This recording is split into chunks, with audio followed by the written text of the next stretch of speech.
May mga OFW na nagtatanong sa akin kung pwede ba raw nila gawing part-time ang OBA after ng work nila kahit nasa labas sila ng Pilipinas. What? So, basically, yes po.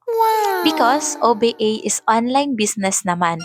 So, lahat ng transaksyon and trainings natin is online. So, yung team na po yung mag-a-adjust kung kailan ka free. Ganon po ka versatile ang OBA.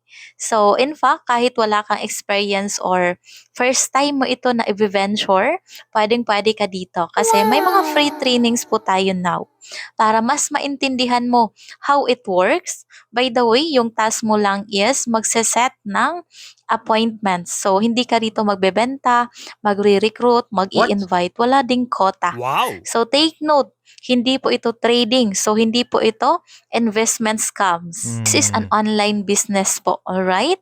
Service-based business po tayo ngayon.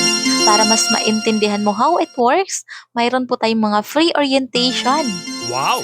para ma-prioritize kita. Sure na naka-follow ka sa akin and comment mo kung saang bansa ka right now para ikaw na yung next na mag-guide namin dito. So, see you! God bless!